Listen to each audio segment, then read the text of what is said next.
Sopi ulanau te ho na dam dam mo hinay mo ke ho in sung ni te ang pathin long sinin kadamovin tu ni te nga hele kanaw Boicy to lakat kahin cover no monin pu Asat le aloinu asahon kamma seya lunga gelzing stangin te ho na ichon na in thu seihen ichon en mihilen te ho kahin cover no monin ke ni zong mi banga ala sa themo mo kahidi han pon kanini hona hi amazon Boicy yong la sa thanomin ke zong katha nomin hi zi a chapathin min lo pi na dinga hi chila kahin sa hon di hin e na ngai pi bin lang chule hi chi ka channel neu cha hi like share subscribe yong e na bol pi bo subscribe lo lai hon na comment zong hin bol the hi e ngei na wala ngei lo ham ka thep hon lo wa yong le chỉ lai lai cho ti chun sa hano ti chun na ohon bol hano ti hong na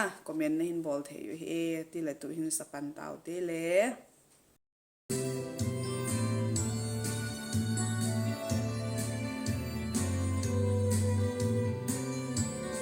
kam ma si sa lung ha gel zing sangin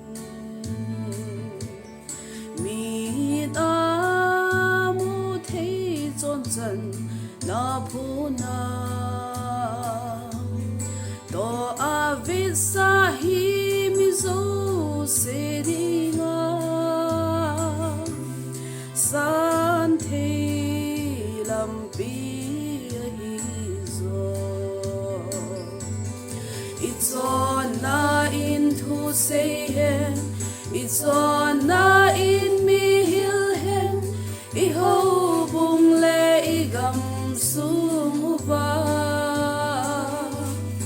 chu ding pakai lo pina hil sim zo sin amudio Isu Krista nung izuina pakai zin angai lu da se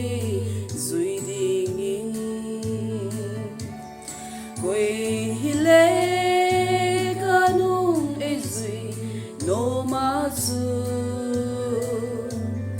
ating pel ki put hen lang kanung in zui he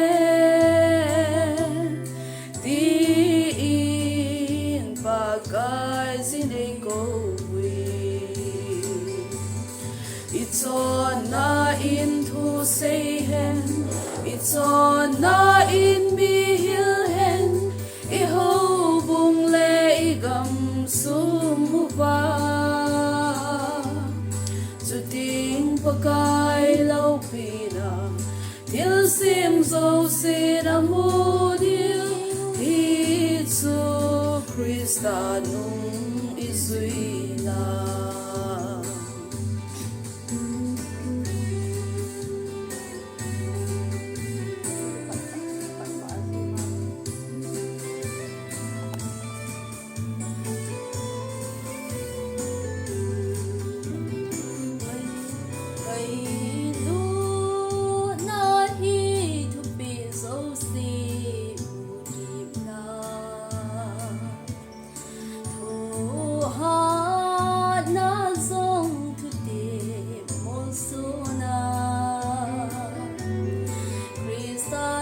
San nan thiên chân này pe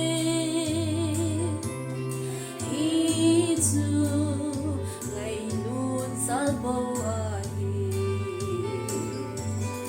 it's on na in to seihen it's on na in mi hil hen I ho bung le I gam sumuba pakai lau pina il sim zo sin amudio Isu Krista nung izuina it's on na in to seihen it's on na in mi hil hen I ho bung le I gam sumuba pakai lo pina il sim zo sin amudiu hi su Krista nung izuina la ngai zo se pathian ni bon sabin pathe bo taw hello ka ki pa hone A witch costume and a real broom. Boicy put on a Frankenstein costume. Gru, now it's your turn. There's nothing left. The box is empty.